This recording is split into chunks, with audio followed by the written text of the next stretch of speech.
অনুষ্ঠানটা সব অনুষ্ঠানের মতোই যখন দায়বদ্ধতা আসে তখন হচ্ছে কি আপনার দেশের জন্য আপনি হেল্প করবেন, দেশের মানুষের জন্য হেল্প করবেন, সবগুলোই সমান দায়বদ্ধতা। কারণ বিভিন্ন আঙ্গিকে আমাদের সমস্যা আছে, তো সবগুলো সমস্যা আমরা সবসময় যেতে পারি না।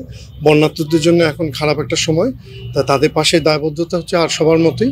কিন্তু আমরা চাই যে এখান থেকে মানুষের সবাই আসুক, গান শুনুক, সে সঙ্গে সে বন্যার্থীদেরকে কিছু সাহায্য করুক বা এগিয়ে নিয়ে যাক। সাহায্য ঠিক না, উপহার দিক।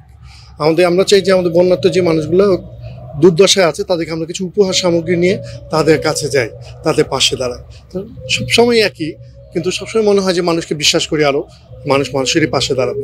আমরা দেখেছি শুরু থেকেই যে, এবং যদি অতীতেও দেখি আমাদের শিল্পীরা যারা যতগুলো ব্যান্ড আছে, যে কোনো বন্যার সময় 88-এর কথা বলি, 98-এর কথা বলি, সবসময় আমরা পাশে ছিলাম এবং সবসময় সকল শিল্পীরা এগিয়ে এসেছে।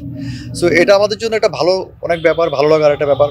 এবং আমরা খুব প্রাউড ফিল করি যে সবার সাথে আমরা থাকতে পারছি। আর ব্যতিক্রম বলতে আসলে আগে ছিল সব ঢাকা কেন্দ্রিক বা চিটাগং কেন্দ্রিক, বাট এখন যেটা দেখছি আমরা এই বছর বা এই সিচুয়েশনে, এটা ঢাকা কেন্দ্রিক না।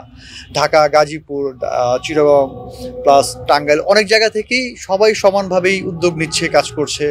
এবং বাংলাদেশের শুধু বড় ব্যান্ডগুলো না, লোকাল যত ব্যান্ড আছে সবাই সমানভাবে পার্টিসিপেট করছে। সো এটা একটা দারুণ একটা ব্যাপার যে আমরা সবাই সবার জায়গা থেকেই, সবার দায়বদ্ধতা নিয়ে, দায়িত্ববোধ নিয়েই সবাই সমানভাবে কাজ করে যাচ্ছি যেন, এবং সবাই সবার পাশে দাঁড়াতে পারি। এটা খুব চমৎকার ব্যাপার।